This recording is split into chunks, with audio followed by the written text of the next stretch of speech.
Mari kita bersatu dalam doa. Kerinduan hati kami ya Tuhan, damai-Mu selalu ada di dalam hati kami. Sehingga setiap diri kami boleh menjadi orang yang mendamaikan di dalam sebuah komunitas. Dan untuk itulah ya Tuhan, kami menyadari kami membutuhkan firman Tuhan. Firman yang mengarahkan hati kami. Firman yang mengisi hati kami. Firman yang sungguh-sungguh meneguhkan hati kami. Sehingga kami boleh menjadi pelaku firman-Mu ya Tuhan. Kami memohon pada pagi hari ini, setiap diri kami yang datang ke rumah Tuhan ini, kami sungguh-sungguh rindu Engkau bersabda kepada setiap diri kami. Tuhan, tolonglah setiap diri kami, lingkupilah tempat ini dengan kehadiran-Mu, sehingga firman-Mu boleh kami renungkan, kami pikirkan, kami betul-betul merefleksikan di dalam hidup ini, dan kami rindu kami dapat menjadi pelaku firman-Mu. Kami menyerahkan waktu ini ke dalam tangan Tuhan. Demi nama Tuhan Yesus Kristus, kami bersama-sama berdoa. Amin. Bapak Ibu Saudara sekalian, kita akan bersama-sama merenungkan bagaimana kita menjadi komunitas yang mendamaikan. Mari kita buka dari Matius pasal yang ke-18 ayat 21 hingga ayat yang ke-35. Bapak Ibu Saudara sekalian, kalau kita membaca di dalam Alkitab kita, tentu sebuah perikop tidak bisa dilepaskan dari perikop-perikop sebelumnya.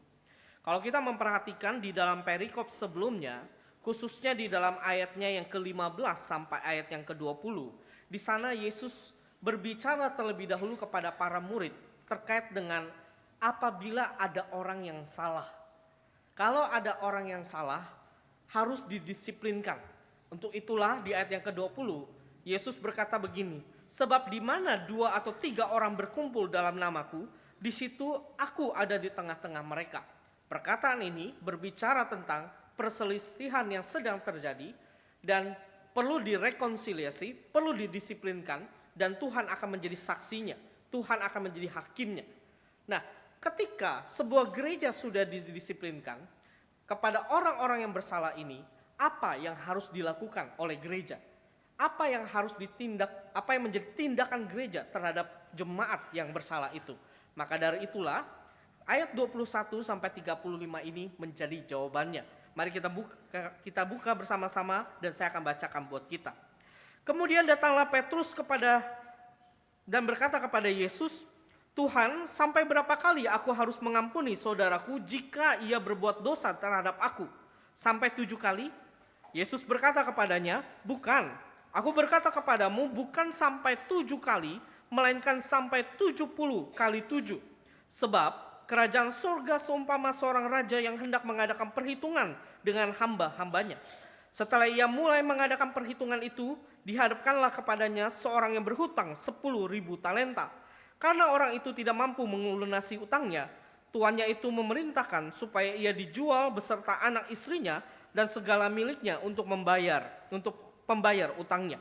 Lalu sujudlah hamba itu menyembah dia, katanya, sabarlah dahulu, semuanya akan kulunasi. Tergeraklah hati tuannya oleh belas kasihan sehingga ia membebaskan dan menghapuskan utangnya. Ketika hamba itu keluar, ia bertemu dengan seorang hamba lain yang berhutang 100 dinar kepadanya. Ia menangkap dan mencekiknya katanya, bayar utangmu. Sujudlah kawannya itu dan memohon kepadanya, sabarlah dahulu, utangku itu akan kulunasi. Namun ia menolak, lalu pergi dan menyerahkan kawannya itu ke dalam penjara sampai ia melunasi utangnya. Melihat itu, hamba-hambanya yang lain sangat sedih, lalu menyampaikan segala yang terjadi kepada tuan mereka. Kemudian tuan itu menyuruh memanggil orang itu dan berkata kepadanya, hai hamba yang jahat, seluruh hutangmu telah kuhapuskan karena engkau memohon kepadaku. Bukankah engkau pun harus mengasihani kawanmu seperti aku telah mengasihani engkau? Tuannya itu pun marah dan menyerahkannya kepada algojo-algojo sampai ia melunasi seluruh hutangnya. Demikian juga yang akan diperbuat oleh Bapakku yang di surga terhadap kamu, apabila kamu masing-masing tidak mengampuni saudaramu dengan segenap hatimu. Nah, Bapak Ibu Saudara sekalian, saya ingin memulai khotbah ini dengan menampilkan sebuah gambar yang sederhana. Bapak Ibu, gambarnya adalah ini. Bapak Ibu Saudara sekalian, percayakah saudara bahwa sebutir telur ini bisa merusak komunitas gereja? Percaya? Pasti ada yang mengatakan kayaknya nggak mungkin deh. Saudara, saya bisa membuat bahwa telur ini membuat kita bisa bertengkar satu dengan yang lainnya.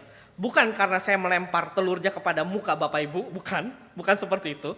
Tetapi telur ini memang bisa membuat kita bertikai. Saudara, suatu kali ada seorang jemaat yang dia datang ke sebuah acara Paskah. Di dalam kebaktian Paskah tentu saja dia berharap setelah ibadah dia akan mendapatkan yang namanya telur. Tetapi celakanya pada saat itu telur di gereja itu telah habis. Jemaat ini mulai merasa kecewa, lalu dia menggerutu. Dia mengatakan kepada orang-orangnya, "Wah, panitia itu ya sensi sama saya. Makanya dia nggak mau kasih telur sama saya." Dia ngomong kepada si A. Lalu dia ngomong lagi kepada si B. Dia katakan, itu hamba Tuhannya itu pasti udah titip kepada panitia. Jangan berikan kepada saya. Saudara, dia sampaikan kepada si B. Saudara, apa yang terjadi? Si A akan ngomong kepada orang lain. Lalu berkembang lagi, ditanyakan kepada yang, dia ngomongin lagi kepada yang lain. Saudara, apa yang terjadi? Lama-lama menjadi gosip. Kalau sudah makin gosip, digosok makin sip begitu kan katanya. Maka sering dibicarakan. Dan ada juga orang-orang yang tidak percaya. Lalu mengatakan, kayaknya nggak mungkin deh. Apakah betul hamba Tuhan memilih-milih dalam hal memberikan telur? Panitia itu betulkah memberikan telur? Tidak mau memberikan telur kepada si ini? Terjadilah perdebatan. Terjadilah pertikaian. Terjadilah dua kelompok yang saling berasumsi. Yang saling bertikai sebenarnya. Yang satu mendukung panitia, yang di sisi lain satu kelompok lagi tidak mendukung. Saudara, celakanya dan ironinya, komunitas ini bisa bertengkar hanya karena apa? Sebutir telur yang harganya 2.000. Hanya karena 2.000 saja pertikaian itu bisa terjadi. Maka di dalam pengalaman pribadi saya, ketika ada gereja mengadakan retret, ada acara-acara, biasanya jemaat itu diajak main games begitu kan. Lalu kalau main game semua berlomba-lomba untuk menjadi juara begitu kan. Menjadi pemenangnya. Saking pengen menjadi pemenangnya, biasanya juga saling sikut menyikut. Padahal hadiahnya cuma bembeng yang harganya juga cuma 2.000 harganya.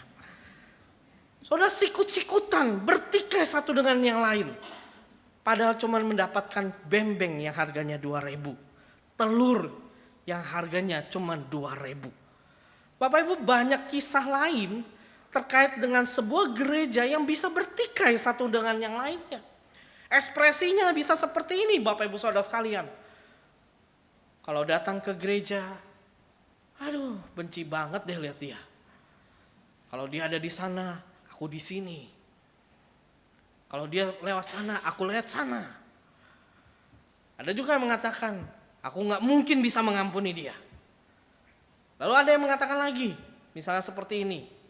Dia duduk di sana, aku duduk di sini. Tidak sudi aku duduk di sebelahnya, apalagi nanti contoh gili, ayo makin berdiri, salam-salaman. Lalu ada yang mengatakan, wah senyumnya palsu, dasar orang munafik. Saudara, kalimat-kalimat ini sebenarnya mengekspresikan sedang terjadi pertikaian di dalam sebuah komunitas. Terjadi komunitas yang tidak berdamai satu dengan yang lainnya. Dan celakanya saudara, gereja yang tidak belajar untuk berdamai, itu adalah gereja yang sedang menuju kehancuran. Itu adalah gereja yang tidak sehat sebenarnya. Gereja kalau tidak pernah belajar untuk berdamai, satu dengan yang lainnya, belajar untuk menjadi komunitas yang mendamaikan, maka gereja itu sedang menuju kehancuran. Meskipun gereja itu penuh dengan orang-orang, tetapi setiap hati jemaat itu penuh dengan dendam, dengki, iri hati, marah, dan sebagainya. Saudara, tidak ada transformasi hidup. Gereja yang tidak berdamai, gereja yang tidak mendamaikan, itu ada gereja yang tidak sehat. Maka hari ini Bapak Ibu Saudara sekalian, saya rindu bahwa firman Tuhan hari ini mengajarkan kita bahwa kita perlu menjadi gereja yang mendamaikan, gereja yang sehat. Bagaimana kita menciptakan komunitas yang mendamaikan itu? Saudara, yang pertama di dalam bagian firman Tuhan yang kita bisa temukan.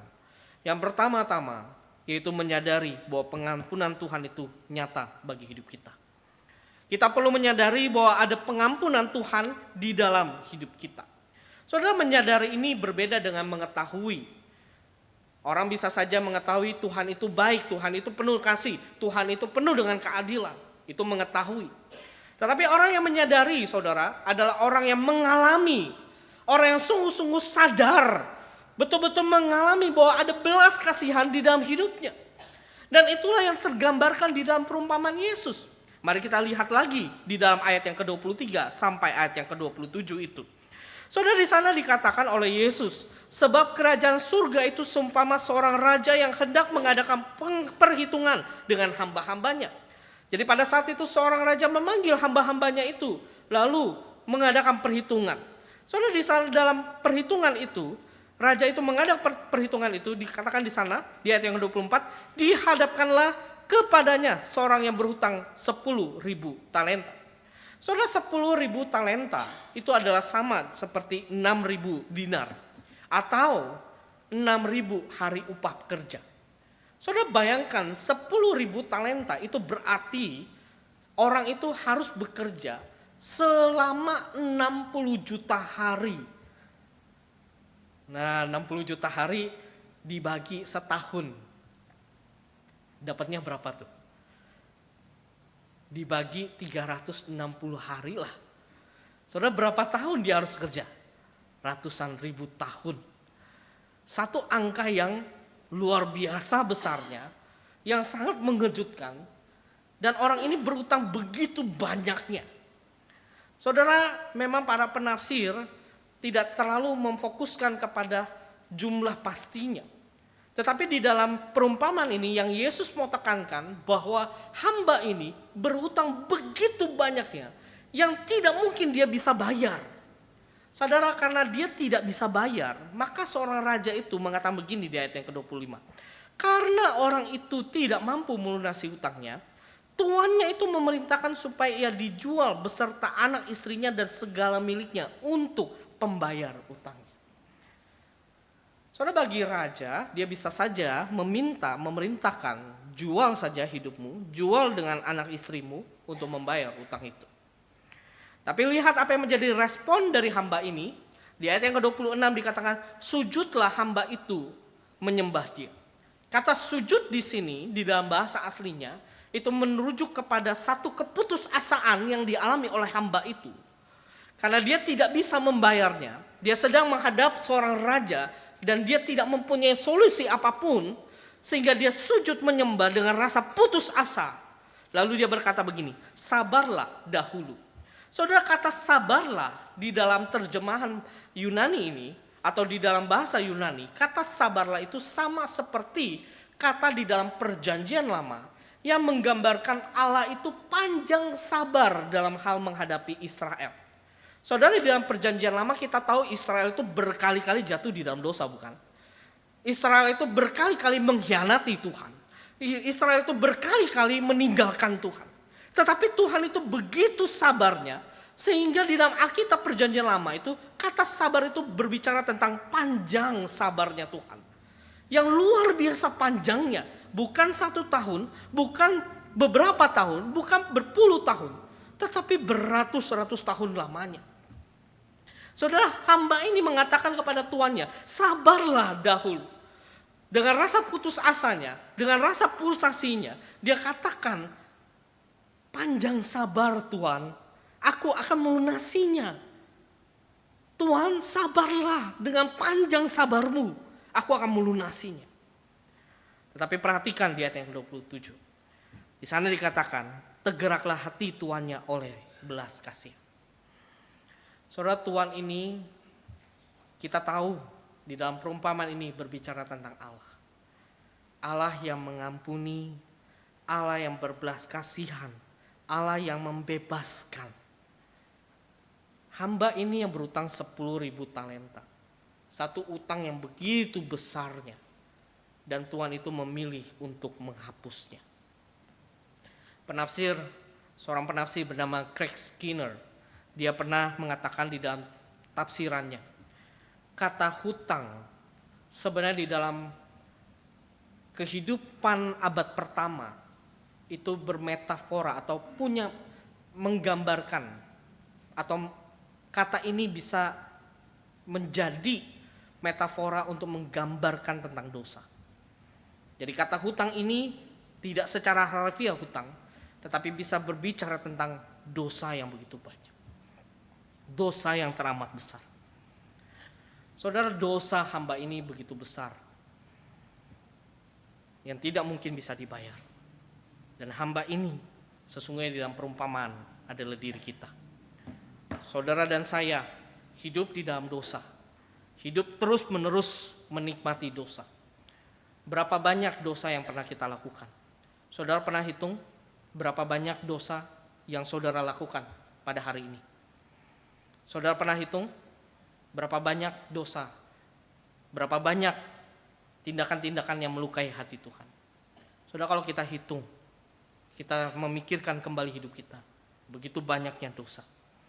Tapi saudara, Allah itu mau mengampuni kita. Allah itu mau berbelas kasihan kepada kita. Allah itu mau mengampuni segala dosa-dosa yang kita lakukan. Saudara pernah membeli makanan, dan kalau kita membeli makanan biasanya kita akan melihat sebuah kata ini, bukan? Expired date. Saudara, kalau kita beli makanan, kita akan melihat tanggal kadaluarsanya.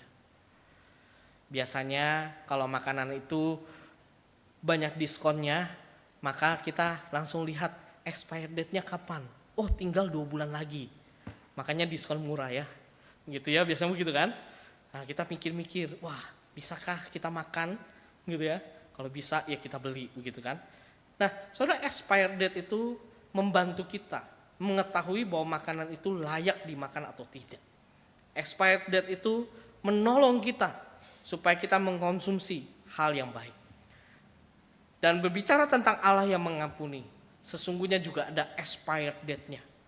Hanya tulisan doang, tapi tidak ada tanggal aslinya. Yang berarti saudara, Tuhan itu mengampuni kita, tapi tidak ada tanggal kadaluarsanya. Tuhan terus menerus mengampuni kita. Dia menunjukkan bahwa aku mengasihimu.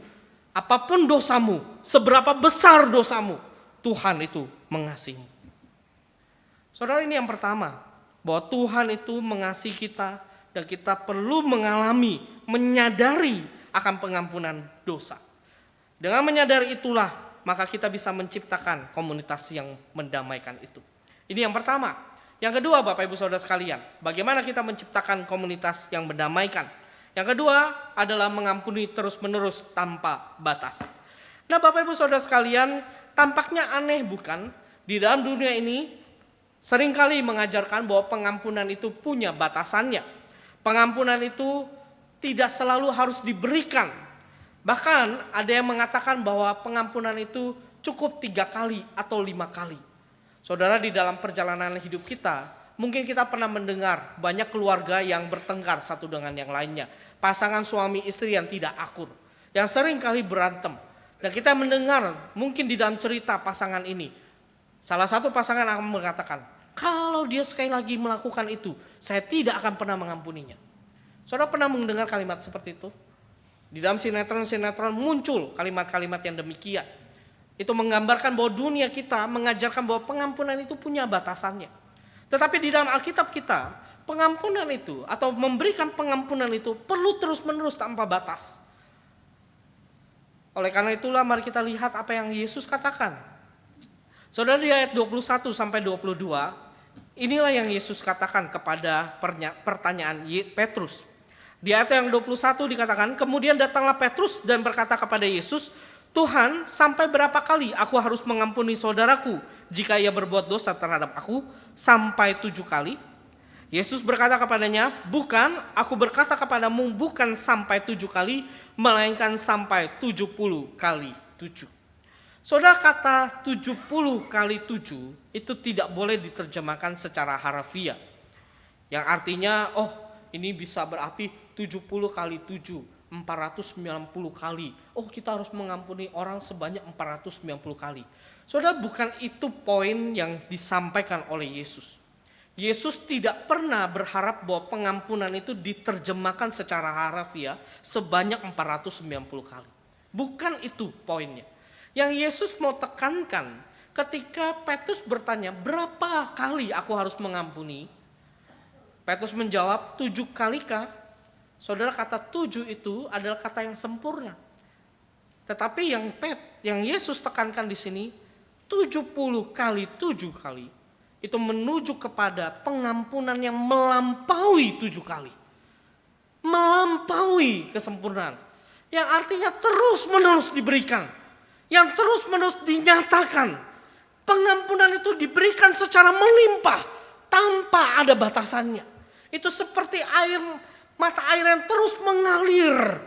Terus diberikan. Terus dinyatakan. Saudara, itulah yang Yesus harapkan kepada setiap umat Kristen di dalam sebuah komunitas. Kalau ada yang bersalah, berikanlah pengampunan kepadanya. Kalau dia berulang kali melakukan salah, berikanlah pengampunan kepadanya. Bukan kamu melakukan salah, sekali lagi ya, kalau kamu melakukan salah saya gak ampuni lo. Bukan itu, saudara.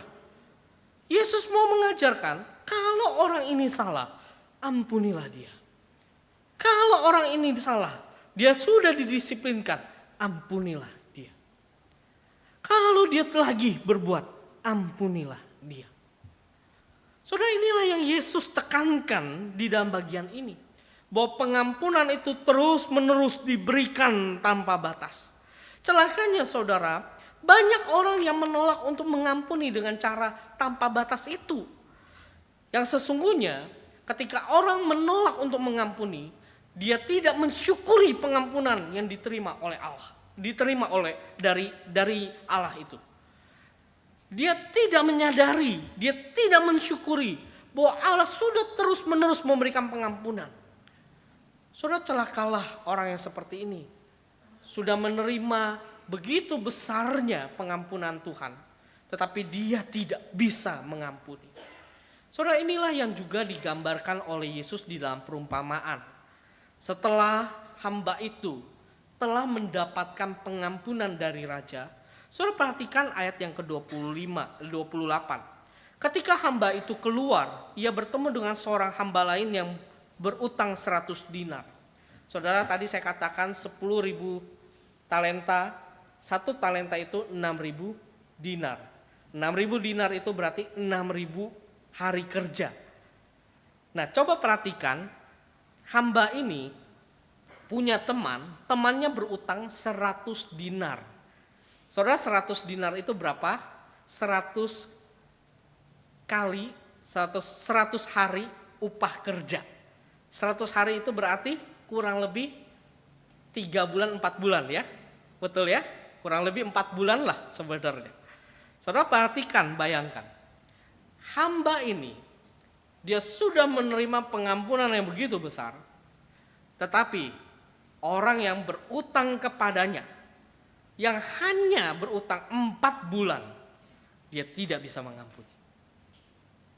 Saudara, orang seperti ini tidak mensyukuri pengampunan yang sudah diterima. Dia menolak untuk mengampuni, bukan karena dia tidak bisa, karena dia tidak sadar, tidak mau mensyukuri pengampunan Tuhan. Saudara, kita perlu belajar untuk mensyukuri pengampunan Tuhan. Kalau Tuhan begitu besar mengampuni kita, dia rela mati di kayu salib untuk menebus dosa-dosa kita. Bukankah kita perlu mengampuni orang yang bersalah pada kita? Di dalam doa Bapa kami, Tuhan mengajarkan bahwa kita perlu mengampuni sesama kita. Di dalam perjamuan kudus, kita pun juga diingatkan bahwa ada pengampunan Tuhan. Saudara, di dalam perjamuan kudus, seorang Kristen bernama Gregory Jones, dia mengatakan begini, pengorbanan Kristus telah menjadikan kita sebagai pengkhianat yang diampuni, pendosa yang didamaikan, dalam sesama komunitas tidak sempurna yang dipulihkan. Saudara, setiap bulannya kita melakukan perjamuan kudus di gereja ini. Waktu kita mengambil roti dan cawan, sesungguhnya kita harus mengingat kembali berapa banyak, betapa besarnya pengorbanan Kristus bagi kita. Saudara, seomong-omong saya mau sampaikan sedikit menyimpang dari khotbah saya. Saudara, kalau perjamuan kudus, mohon rotinya jangan dipetek sendiri ya. Jangan dipecahkan sendiri ya. Karena itu tidak sesuai dengan teologis. Karena pemimpin dalam perjamuan kudus itu sudah memecah-mecahkannya bagi kita. Maka kita ketika memegang roti itu tidak perlu lagi untuk memecahkan. Karena kita menerimanya. Kita tinggal menikmatinya. Nah, kembali ke dalam perjamuan kudus, saudara. Waktu kita mengangkat roti dan kita mengangkat cawan, saudara, kita perlu merenungkan bahwa Tuhan itu begitu baik di dalam kehidupan kita. Bahwa Yesus itu telah memperbaharui hidup kita. Dan dia menarasi ulang kehidupan kita. Dengan roti dan anggur, itu menjadi pengalaman yang nyata. Bahwa Tuhan itu sudah hadir di dalam hidup kita. Dan dia mau menulis ulang hidup kita. Menulis ulang hidup kita yang mau mengampuni. Menulis ulang di dalam hati kita. Bahwa hati kita sekarang dipenuhi dengan kasih yang mau mengampuni.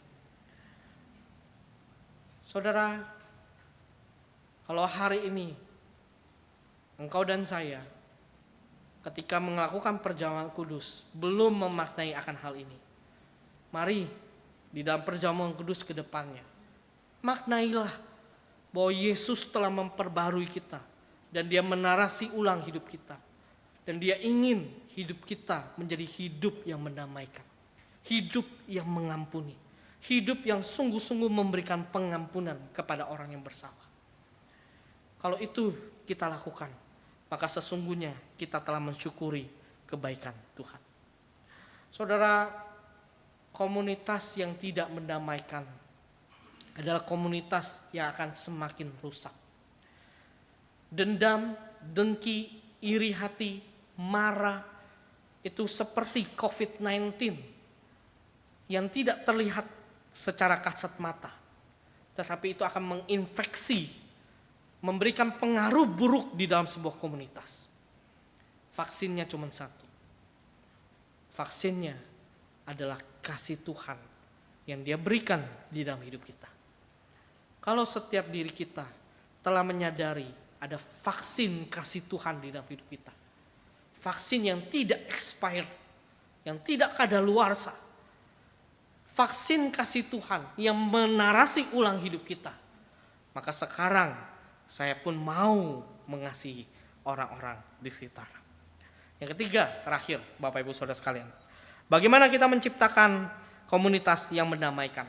Yang terakhir, yaitu mengampuni dengan hati yang tulus. Saudara, kata hati yang tulus ini sesungguhnya tidak muncul di dalam bagian yang kita baca. Tetapi ada satu kalimat yang menggambarkan bahwa hati yang setengah-setengah itu tidak diterima oleh Allah. Dari mana kalimatnya? Saudara perhatikan ayat 35. Saudara, di ayat 35, Yesus menutup perumpamaan, menyimpulkan perumpamaan itu dengan mengatakan begini. Demikian juga yang akan diperbuat oleh Bapakku yang di surga terhadap kamu, apabila kamu masing-masing tidak mengampuni saudaramu dengan segenap hatimu. Saudara, dengan segenap hatimu berarti bukan setengah-setengah, gitu ya. Bukan separuh atau berikan cuma sepertiga. Mengampuni itu harus dengan tulus, dengan hati yang murni, dengan hati yang tidak lagi mengorek-ngorek masa lalu. Saudara, saya seringkali berbincang dengan orang-orang yang dia menceritakan pengalaman buruknya, pengalaman menyedihkannya. Waktu saya mengatakan, apakah bapak atau ibu saudara mau mengampuni orang ini? Mau. Apakah bapak, ibu, saudara sungguh-sungguh mau mengampuni? Iya, mau. Tapi pernahkah bapak atau ibu waktu kejadian ulang lagi, Bapak Ibu mengungkit lagi masa lalu. Oh iya, saya ngungkit lagi. Saudara seringkali begitu bukan? Kalau kita hatinya terluka, kita merasa tersakiti, kita dengan mulut mengatakan saya sudah mengampuni, saya mau mengampuni. Tapi nanti kalau ada kejadian lagi yang kita disakiti oleh orang yang sama, lalu kita akan mengatakan, dulu tuh kamu udah pernah, ini yang ketiga kalinya. Dihitungin saudara, betul-betul dihitungin kesalahannya. Diingat-ingat betul, dulu kalimatnya A, B, C, sekarang D, E, F. Saudara, apakah itu mengampuni? Saya kira itu bukanlah pengampunan. Mengampuni saudara dengan hati yang tulus. Artinya, saya sungguh-sungguh memaafkan kejadian di masa lalu. Dan kejadian di masa lalu itu tidak akan lagi mempengaruhi kejadian-kejadian berikutnya. Saudara, bagaimana sih kita bisa mengampuni dengan hati yang tulus? Saudara, saya sering mengatakan, kalau kita mau mengampuni, maka cara yang paling mudah yang Tuhan sudah berikan bagi kita adalah ini. Tangan yang berlipat, tangan yang berdoa. Saudara, berdoa bukan berdoa supaya orang itu berubah. Bukan. Berdoalah meminta agar Tuhan memberikan kasih-Nya di dalam hati kita. Sehingga kita bisa dengan berani berkata, aku memaafkanmu. Aku memaafkanmu. Aku mengampuni. Saudara, dengan berdoa, sesungguhnya kita sedang berharap, Tuhan, Engkau sudah menata ulang hidupku, dan aku ingin Engkau terus memperbarui hatiku. Dengan berdoa, sesungguhnya kita sedang meminta, Tuhan, jangan sampai pengampunanku setengah-setengah. Dengan berdoa, saudara, kita sungguh-sungguh mengharapkan bahwa Tuhan itu menuntun dan memurnikan hati kita. Sehingga ketika kita berhadapan dengan orang yang melukai hati kita, kita bisa mengatakan, aku mengampunimu dengan hati yang tulus. Saudara, kalau itu bisa kita lakukan, maka kita adalah setiap orang yang telah diampuni oleh Tuhan, dan kita perlu mengampuni orang lain. Inilah pesan kita yang kita peroleh dari Tuhan di dalam kebenaran firman Tuhan ini. Seburuk apapun perbuatan orang Kristen terhadap kita tetap perlu menunjukkan pengampunan kepadanya. Dan dengan demikian, kita mengampuni sesama kita sedang membangun komunitas yang damai. Saudara, saya berharap kita boleh menjadi pribadi-pribadi yang mempunyai hati yang mengampuni, hati yang mendamaikan, sehingga komunitas gereja kita adalah komunitas yang mendamaikan. Gereja kita adalah gereja yang sehat. Mari kita berdoa.